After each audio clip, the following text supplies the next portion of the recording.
여러분, 우리는 이제 긴 단락에 거의 끝자락에 와 있어요. 우리가 로마서 1장 18절부터 시작했던 사람의 죄라는 주제를 쭉 다루어 지금까지 이제 3장 18절, 이제 거의 막바지에 온 거지요. 그죠?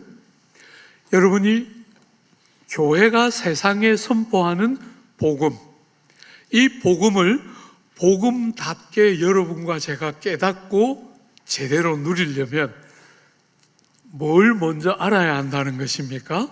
여러분과 제가 얼마나 추하고 악한 죄인인지가 보여야 한다는 거예요. 그게 안 보이면 우리가 얼마나 많이 망가져 있고 우리가 얼마나 악하고 죄가 많은 자인지가 안 보이면 복음이 복음답게 안 깨달아지는 거예요. 은혜가, 하나님의 은혜가 은혜라고 와닿지가 않는다는 거예요. 그냥 종교적인 이야기 같이 들릴 뿐이지 정말 이 은혜가 나를 위한 것이구나, 너무너무 감사하다, 이 복음이 정말 복된 소식이구나 하는 것들이 여러분과 제가 얼마나 죄가 많은가가 보여야 그 모든 은혜가 은혜답게 와닿는다는 거예요. 그래서 이렇게 긴 분량, 1장 18절부터 3장 18절까지 이 사람의 죄라는 주제를 이렇게 긴 분량을 할애해서 다루고 있는 거예요. 일반적으로 이방인으로 알려져 있는 사람들이 얼마나 많은 죄를 지으며 살고 있는가 하는 것이 1장 내용이었다면 2장에 들어와서 상대적으로 윤리적이고 더 도덕적으로 보이지만, 그래서 남들을 판단하고 정죄하기까지 하지만 그 사람들조차도 정말 어처구니 없을 만큼 많은 죄를 짓고 있고, 그래서 유대인들 자신이 스스로는 다른 선밀이라고 생각하고 있었지만 사실 자기들도 똑같이 많은 죄를 짓고 있는 자들이다 하는 것들을 우리가 보았죠. 그죠? 쭉 1장 18절부터 2장 3장 초반까지 쭉 끌고 왔다가 이제 결론을 내리고 있습니다. 그죠? 결론이 어떻게 내려지는가 한번 보십시오. 9절입니다. 그러면 어떠하냐? 우리는 나으냐? 결코 아니라. 유대인이나 헬라인이나 다 죄 아래 있다고 우리가 이미 선언하였느니라. 여러분, 그러면 어떠하냐? 우리는 나으냐? 여러분, 우리들 가운데 어떤 분들은 그렇게 생각하는 분들이 아직도 있을 거예요. 나는 그래도 저 사람보다는 낫다. 나는 그래도 저 사람처럼 나쁘지는 않다. 여러분, 우리는 나으냐? 결코 그럴 수 없느니라. 사랑하는 여러분, 절대로 여러분들이 우리는 낫다 그렇게 말할 수 없다는 거예요. 우리는 은혜로 기적같이 하나님의 백성이 되는 은택을 입었음에 틀림없지만, 사랑하는 여러분, 우리가 성도 되기 전에 우리가 그들보다 나은 것이 아무것도 없었고, 여러분과 제가 하나같이 똑같이 우리는 나은가 할 때 결코 그럴 수 없다. 우리는 이방인이든 유대인이든 좀 눈으로 볼 때 도덕적으로 괜찮아 보이던 사람이든 아무 관계없이 우리도 더 나을 것이 아무것도 없이, 결코 그럴 수 없이 유대인도 헬라인도 죄 아래 있다고 이미 선언하였다. 이렇게 본문은 말하고 있어요. 사랑하는 여러분, 여러분들이 주님을 믿으면서 정말 우리가 예수를 믿을 때 우리의 삶에 나아지고 변화되는 부분이 있지 않습니까? 틀림없이 그런 부분이 있지요, 그죠? 그런데 그것만 있는 것이 아니에요. 여러분의 죄가 더 많이 보이게 돼요. 우리가 정말 죄를 깨닫고 죄와 피 흘려 싸우면서 나아지는 부분도 있는 거 틀림없지만, 또 다른 측면으로 과거에 죄라고 여기지 않던 것이 죄로 보이기 시작해요. 사랑하는 여러분, 빛이신 주님 앞에 가서 그 빛이 밝아지기 시작하니까 우리에게 드러나지 않았던 것, 그렇게 깨닫지 못하던 것까지 죄로 깨달아지면서 이렇게까지 우리가 망가져 있었구나, 우리가 이렇게까지 추하고 냄새나고 어리석고 악한 자였구나 하는 것이 보이게 되고, 결코 그럴 수 없느니라. 나는 나은가? 우리는 나은가?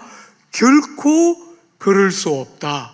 그게 모든 시대를 살았던 사람들의, 하나님의 사람들의 공통적인 고백 중에 하나예요. 사랑하는 여러분, 여러분은 낫지 않습니다. 이방인들처럼, 유대인들처럼 우리도 결코 그럴 수 없이 똑같이 죄 아래 있던 자들인데, 그죠? 은혜로 아무 자격 없이 성도가 된 것이지 우리는 다르다, 그렇지 않습니다. 결코 그럴 수 없느니라. 이게 성경이 모든 주님 바깥에 있는, 은혜 바깥에 있는 모든 자연인들을 향한 성경의 선언이에요. 결코 그럴 수 없이 모두가 죄 아래 있다. 여러분이 이 결론에 주목해서 봐야 될 첫 번째는 죄 아래 있느니라 입니다. 죄 아래입니다. 성경은 여러분과 제가 어떻게 하다가 이런저런 죄를 짓는 사람이라고 말하지 않습니다. 이렇게 원하지 않았는데도 이런 죄를 짓고 저런 허물들을 드러내는 존재라고 말하는 게 아니라, 죄의 권세 아래, 죄의 통치 아래, 죄의 다스림 아래서 종노릇하는 것이 사람의 제일 중요한 문제라고 보고 있어요. 인생의 문제는 가난이나 배우지 못함이나 성공하지 못함이나 건강하지 못함이라고 성경은 보지 않고, 사람의 제일 중요한 문제는 그가 어떤 자리에 있든지 관계없이 그가 죄의 통치 아래서, 죄의 다스림 아래서 죄의 종노릇하는 존재라는 것이 인생을 살아가는, 세상을 사는 사람의 제일 중요한 문제는 죄의 종이 되어 있다는 사실을 알지도 못하는 게 대부분의 사람인데, 죄의 종된 상태에 있다는 게 인생의 제일 중요한 문제라는 거예요. 여러분, 우리가 어머니의 모태로부터 태어날 때 우리는 그냥 선하게 태어나는 것이 아닙니다. 여러분이 자녀들을 기르면서 다 겪었지만 자녀들은 말 안 할 때 제일 예뻐요. 그죠? 말 못할 때 제일 예쁩니다. 말하기 시작하면 그때부터 여러분과 저를 가르칩니다. 죄인이지요. 그 나쁜 것이. 태어날 때부터 죄성을 그대로 가지고 태어나서 여러분이 자녀들을 기르면서 무수한 경험들을 했을 거예요. 좋은 습관, 아이들의 평생을 지배하게 될 좋은 습관을 아이들이 가지고 자라기를 얼마나 애쓰면서 부모들이 자녀들을 가르치지만 얼마나 뜻대로 안 되는지 여러분들이 다 겪었잖아요. 그죠? 그런 좋은 습관을 기르는 것은 가르치고 또 가르치고 또 가르쳐야 겨우 될까 말까 한 게 여러분의 자녀들의 모습이고 우리의 모습이에요. 사랑하는 여러분, 죄 중에 태어나서 여러분과 제가 제일 잘하는 것은 불순종하는 일이에요. 하나님의 율법의 말씀을 순종하는 것 같은데 온전하게 순종하는 게 아니라 적절히 그 말씀의 의미를 왜곡시키고 훼손시키고 약화시켜서 내 양심이 만족하는 수준으로 지켜요. 참 어리석지요.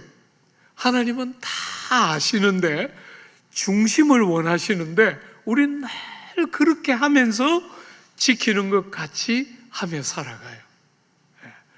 사랑하는 여러분, 불순종하고 그래서 하나님의 진노의 심판을 피할 길이 없고, 사랑하는 여러분, 여러분과 제가 죄를 짓는 것은 실수로 죄를 짓는 것이 아니라 죄 통치 아래에 있기 때문에 종처럼 죄가 끄는 대로 죄를 좋아하고 죄를 선택하는 것이 인생들의 실존이며 아픔이라고 이야기하고 있어요.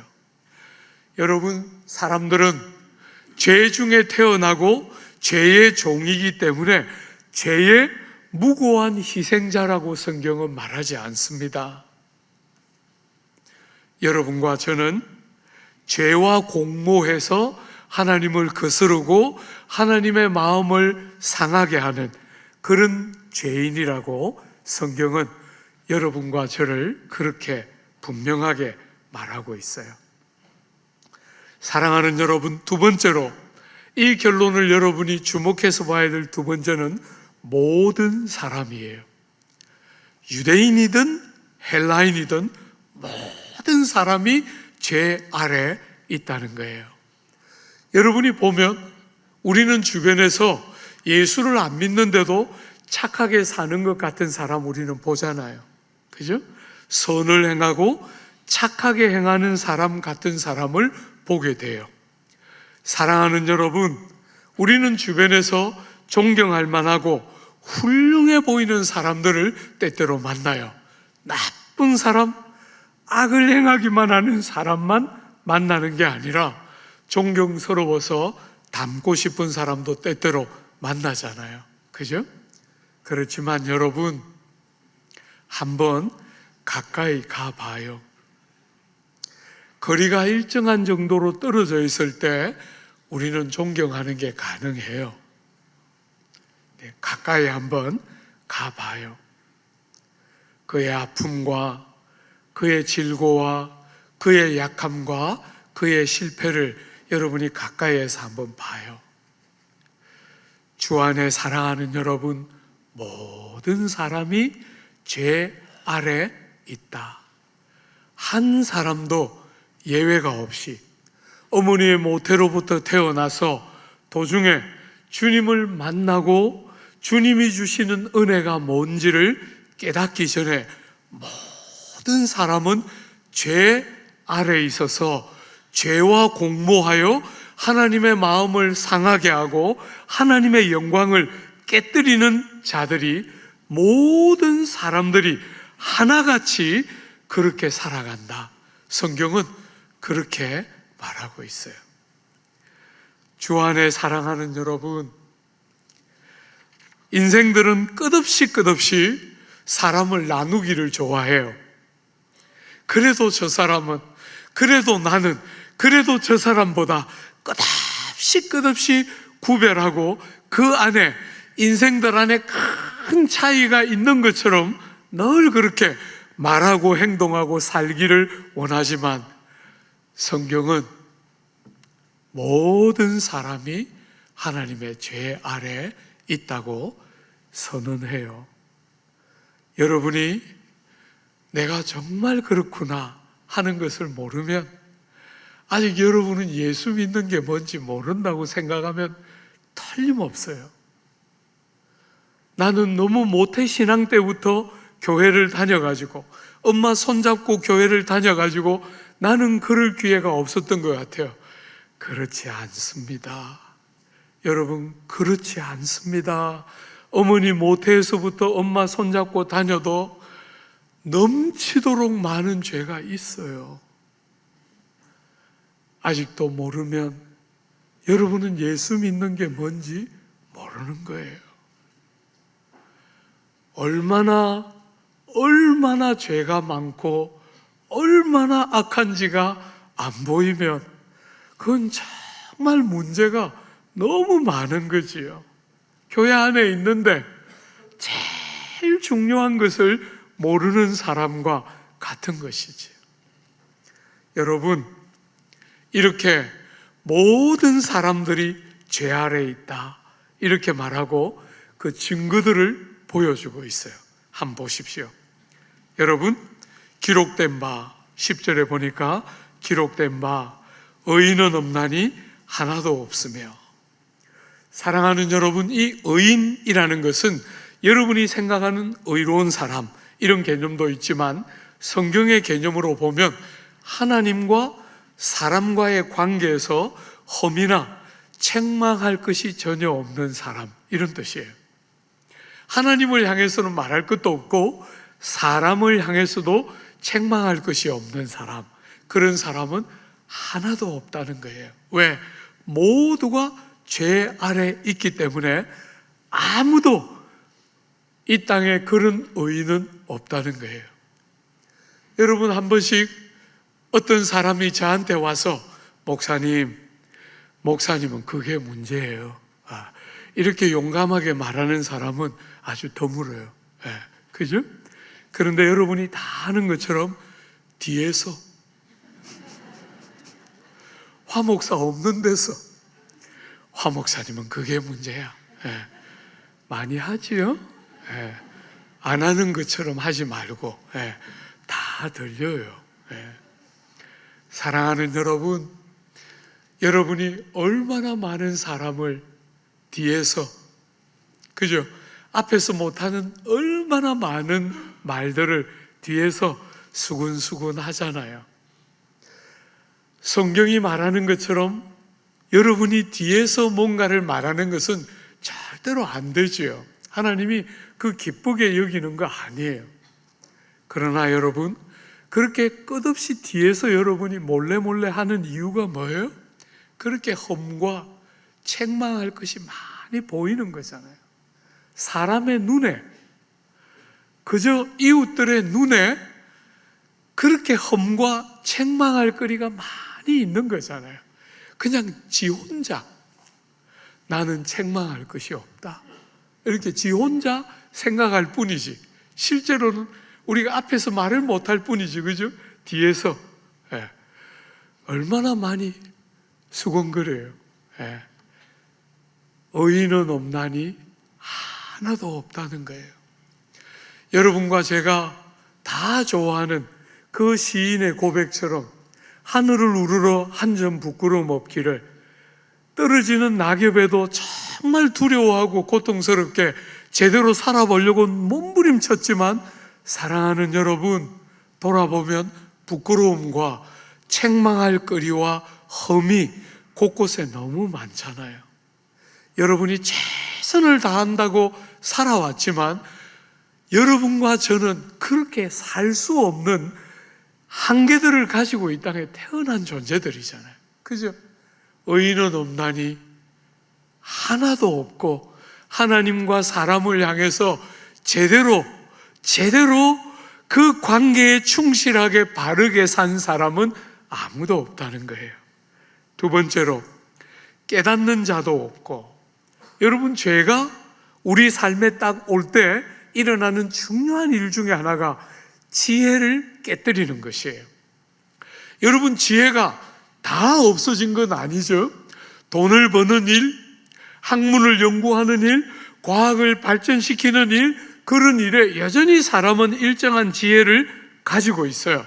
그러나 이 지혜가 깨뜨려졌기 때문에 결정적인 부분들을 결하고 있는 거예요. 뭘 모르는 것입니까? 하나님 나라에 대해서 몰라요. 예수님이 이 땅에 오셔서 우리에게 하나님 나라를 비유로 가르쳤잖아요. 왜?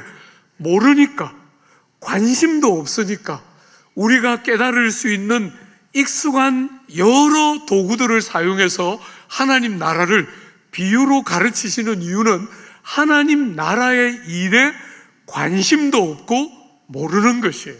그죠? 깨달아지지가 않는 것입니다. 아무 관심이 없고 지혜가 생기지가 않는 것이지. 하나님을 아는 지혜가 없어요. 여러분, 하나님을 모르면 결과적으로 뭘 모르게 됩니까? 자기를 몰라요. 여러분, 저는 조국교회의 제일 치명적인 약점 중에 하나가 신앙생활을 하는데 자기를 모르는 사람이 너무 많다는 거예요. 여러분, 신앙이라는 것은 막연한 종교성이 아닙니다. 기독교는 여러분이 하나님을 만나게 되면 눈이 열리면서 여러분이 보이게 돼요. 세상이 보는 학벌, 사회적인 지위와 신분, 돈, 능력 이런 것이 아니라, 여러분, 그런 것은 있을 수도 있고 없을 수도 있고 때가 되면 또 새하여지고 사라지기도 하는 거잖아요. 그죠? 그런 게 여러분을 구성하는 핵심이 아닌데 우린 자꾸 그런 것으로 자기를 봐요. 사랑하는 여러분, 그런 게 아니라 하나님 앞에 서야, 절대자이신 하나님 앞에 서야 자기가 보이는 거예요.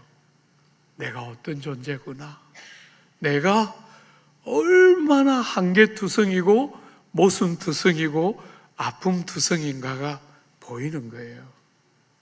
여러분, 우리는 이 세상을 살아가면서 많은 사람들이 정직한 자기가 아니라 자기가 생각하는 이상적인 자기, 혹은 사람들이 기대하는 자기의 모습으로 자기가 그렇게 되는 사람인 것처럼 자꾸 드러내고 싶어 해요.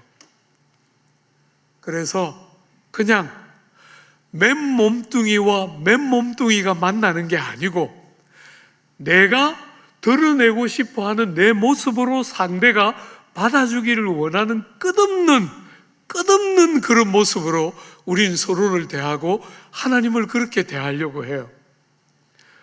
사랑하는 여러분, 하나님은 여러분을 원하세요. 여러분의 꾸민 외모를 원하시는 게 아니고, 사랑하는 여러분, 이렇게 결함이 많고 이렇게 한계와 모순이 많이 있는 우리를 사랑하신 거잖아요. 그죠? 우리의 어떤 겉으로 가지고 있는 모양을 좋아하시는 게 아니고 우리가 가지고 있는 어떤 재능이나 능력을 좋아하시는 것이 아니고 우리를 좋아하시는 거잖아요. 우리를 사랑하시는 거예요. 사랑하는 여러분, 신앙은 여러분이 남들에게 그냥 내세움만 함직한 어떤 존재가 되도록 여러분을 가꾸어주는 도구가 아니에요. 평생을 그렇게 살던 우리가 주님을 만나고 나를 내 모습 그대로 받아주시는 아버지 안에서 비로소 우리의 불완전함과 우리의 모든 약함까지 정말 수치라고 여기지 않고 그 모든 것이 나를 구성하는 나이기 때문에 약함까지를 받아주시고 있는 모습 그대로 사랑하시는 아버지 안에서 바른 자유, 이 세상이 우리에게 요구하는 끝없는 어떤 옷을 입어야 하는 것이 아니라 바른 자유가 뭔지를 깨닫고 정말 그런 중심으로 하나님께 나아가고 사람을 그렇게 대하는 것이 우리 신앙의 핵심인 거잖아요. 주 안에 사랑하는 여러분, 끝없이 깨닫는 자가 없이 내가 어떤 존재인지, 하나님이 어떤 나를 사랑해 주셨는지, 그리고 그런 것이 얼마나 큰 자유와 감격을 가지고 와서 남들을 섬기고 다른 사람을 사랑하지만 그게 아무런 자랑이나 조건이 아니라 정말 하나님의 사랑을 아는 자로서 그렇게 살게 되는 그 감격이 뭔지를 너무나 모르고 산다는 거예요. 자기를 모르니까 뭘 모릅니까? 인생의 진정한 행복이 뭔지를 모르는 거예요. 뭐가 진짜 행복인지를 너무나 모르는 거죠. 열심히 사는데, 열심히 최선을 다해서 사는데 돌아보면 바람을 잡는 것 같지요. 아무것도 손 안에 남아있지 않아요. 주 안에 사랑하는 여러분, 제일 중요한 것들을 다 빠뜨리는 거죠. 우리의 삶이 어떻게 살아야 정말 이 한 번뿐이 없는 이 인생을 어떻게 살아야 제대로 사는지 하나님을 만나야, 나를 봐야 비로소 보이는 거잖아요. 그저 남들이 말하는 것 따라 붙쫓아 살다가 어느 날 그냥 바람 같은 인생이었던 것을 보고 마는 것이에요. 사랑하는 여러분, 깨닫는 자도 없을 뿐 아니라 하나님을 찾는 자도 없다. 여러분, 지적인 호기심을 가지고 전능자에 대해서 질문하고 호기심을 가진 사람이 없다는 말이 아닙니다. 사랑하는 마음을 담아 하나님을 찾고 정말 그 하나님의 영광이 내 삶에 제일 중요해서 그 하나님의 영광을 위해서 하나님을 구하고 하나님을 찾고 그 하나님이 나를 향한 당신의 선한 뜻이 무엇인지를 알고서 하나님을 구하며 찾는 자가 없다는 거예요. 우리가 인생의 불행을 겪을 때 우리는 그 어딘가에 있을지도 모를 절대자를 막연하게 부르는 그런 사람도 없다는 게 아니라는 말이 아닙니다. 그런 사람들 얼마나 많아요. 교회는 한 번도 안 다니지만 불행을 당하면 얼마든지 절대자를 찾는 거 우리는 많이 봐왔어요. 그런 면에서 하나님을 찾는 자가 없다, 그런 뜻이 아니고 주님이 정말 원하는 대로 하나님을 찾는 자가 없다는 거예요. 마음이 다 삐뚤어져 있기 때문에, 전부 자기밖에 모르기 때문에 하나님의 영광과 하나님에 대한 정말 하나님을 사랑함으로 찾는 자들이 없다는 거예요. 사랑하는 여러분, 조금 더 구체적으로, 그러니까 의인도 없고 하나님을 찾는 자도 없고 깨닫는 자도 없으니까 삶이 어떻게 됩니까? 한번 보십시오. 삶이 4절, 오늘 4절까지만 할 거니까 긴장하지 않으셔도 됩니다. 4절이 아니고 죄송합니다. 12절까지만 할 거니까요. 12절, 다 치우쳐 함께 무익하게 되고 선을 행하는 자는 없나니 하나도 없도다. 여러분, 치우쳤다는 말이 무슨 말입니까? 길을 잃었다는 거예요. 가야 할 길이 있는데 그 길을 벗어났다는 것입니다. 이사야 53장을 보면 우리 성도들이 그 본문을 읽을 때 자주 이렇게 읽는 걸 봐요. 우리는 다 양 같아서 각기 제 갈 길로 갔거늘. 틀렸습니다. 많은 사람들이 그렇게 읽어요. 갈 길로 간 게 아닙니다. 여러분이 그 본문에 보면 우리는 다 양 같아서 그릇 행하여 각기 제 길로 갔거늘. 가야 할 길이 아닙니다. 자기가 원하는 길을 갔다는 거예요. 길을 벗어나는 거죠. 욕망 때문에, 제가 이끄는 것 때문에 제가 끄는 대로 가다 보니까 길을 잃었다는 거예요. 가지 않아야 될 다른 길을 갔다는 거예요. 여러분, 그러니까 그 결과는 무엇입니까? 당연히 무익하게 되는 거예요. 결과가 나오지가 못하는 거죠. 가야 할 길을 간 것이 아니죠. 그죠? 가야 할 길을 가지 못하니까 삶에 하나님이 우리에게 인생을 주시면서 우리에게 기대하는 결과가 안 나오는 것이지요. 다르게 여러분이 알고 있는 편한 표현으로 바꾸어 보면 열매가 없는 것이지. 열심히 안 산 게 아닌데, 열심히 살지 않은 게 아닌데, 최선을 다하지 않은 것이 아닌데 열매가 없어요. 왜? 가야 할 길이 아닌 다른 길을 갔기 때문에, 길을 벗어났기 때문이에요. 사랑하는 여러분, 열매가 없고 유익이 없고 여러분 자신에게도 유익이 없고 여러분을 바라보는 사람들에게도 유익이 없는 삶을 살 수밖에 없는 거예요. 하나님은 여러분이 다 아시는 것처럼 하나님은 우리를 살릴 때, 우리를 구원할 때 우리를 통해서 많은 사람들이 복받는 사람이 되기를 원해요. 하나님을 모르는 세상이 원하는 것은 내가 복받는 사람이 되기를 원하는데, 성경은 여러분과 제가 하나님을 제대로 믿고 나면 우리를 통해서 많은 사람들이 유익을 얻는 게 우리의 삶을 향한 하나님의 타겟이에요. 사랑하는 여러분, 길을 벗어났기 때문에 최선을 다하는 것 같은데, 애써서 노력하는 것 같은데 아무 열매도 유익도 없는 것이지. 깨닫지 못하니까 열심히 하는데 깨닫지 못하니까 아무 유익도 결과도 없는 것이죠. 사랑하는 여러분, 선을 행하는 자도 없나니 하나도 없다. 앞에도 우리가 잠시 다루었지만 선을 행하는 것 같은 사람이 있잖아요. 그죠? 근데 왜 없다 그럽니까?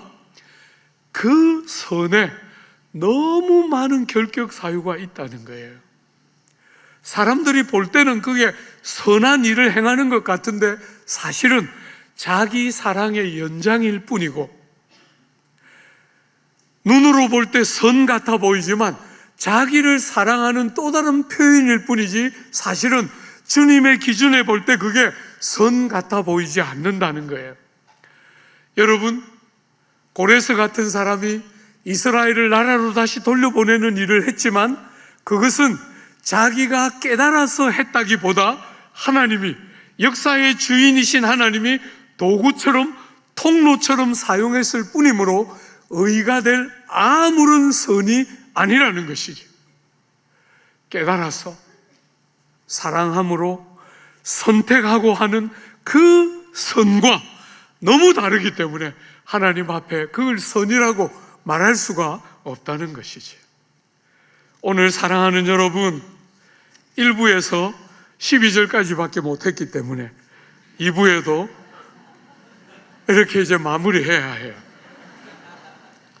사랑하는 여러분, 어떤 면에서 1장 18절부터 본문을 계속 다루어오면서 목사님, 기독교가 보는 세계관은 너무나 비관적인 거 아닙니까? 너무나 부정적인 거 아닙니까? 혹시 이런 고민이 드시는 분들이 계십니까? 열심히 세상을 살아가고 있는데 우리를 격려하지는 못할 망정, 왜 이렇게 우리에게 진을 빼고 우리를 이렇게 낙심하게 만드는 제목들을 이렇게 오랜 시간을 다루고 있습니까? 혹시 그렇게 묻고 싶은 분들이 계신가요? 사랑하는 여러분, 그런 면에서 성경의 구조를 한번 잘 보십시오. 이게 여러분과 저의 팩트입니다. 이게 우리의 삶의 현실이기 때문에 이 아픈 이야기를 여러분들이 전혀 격려받지 못하고 여러분들이 교회를 올 때 기대했던 것과 다른 이야기를 우리는 이렇게 길게 하고 있는 거예요. 사랑하는 여러분, 그뿐 아니라 여러분이 이 현실이 현실로 보이기 시작할 때, 이 아프고 이 고통스럽고 어떤 면에서 이렇게 어둡고 비관적으로 보이는 이 아픔을 아프지만 그러기 때문에 외면하지 않고 직시할 때 우리의 삶에 들려지는 또 다른 보이스가 있는 거잖아요. 그죠? 성경이 이렇게 사람들이 기뻐할 수 없는 이야기를 길게 다루면서 자신이 있는 거잖아요. 무슨 자신이 있는 거예요? 이 문제를 다루어내는, 이것이 우리의 실존임에도 불구하고 그 자리에 머물게 하지 않는 하나님의 방법이 있는 거잖아요. 그죠? 여러분이 다 아는 것처럼 이런 우리를 향한 하나님의 사랑이 있는 거잖아요. 우리가 생각하는 사랑은, 우리가 세상에서 느끼는 사랑은 늘 함직한 사람을 사랑하는 것이고, 그래서 사람을 대하든지 하나님을 대하든지 우리는 끝없이 우리가 그렇게 함직한 존재라는 것을 드러내 보여주고 싶어 하는데, 성경은 그렇게 말하지 않고 여러분과 제가 이렇게 다 망가지고 깨뜨려져 있는데, 여러분과 저 안에 이렇게 많은 결함과 모자람과 허물들이 이렇게 많은데, 사랑하는 여러분, 그것을 모르기 때문에 우리를 사랑하신 게 아니고, 그 모든 것이 다 우리에게 있는 거 아시는데 그분이 사랑하셨기 때문에 우리를 절대로 포기하지 않으시고, 우리를 그 죄 중에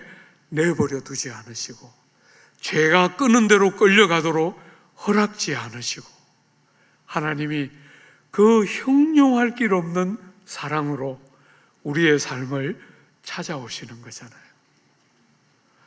사랑하는 여러분, 사랑이라는 것이 세상의 기준으로만 보면 우리는 우리 인생이 잘 될 때만 하나님의 사랑이 깨달아지고 적용되지만, 성경이 말하는 사랑을 깨달으면 우리의 삶의 그 사랑의 깊이가 얼마나 깊고 얼마나 참된지가 깨달아지기 시작하면, 우리의 삶의 질고와 불행과 좌절과 고통들이 우리의 삶에 찾아오는 순간에도 우리는 우리의 가장 견고한 반석이라 할 수 있는 하나님의 사랑 위에 서서,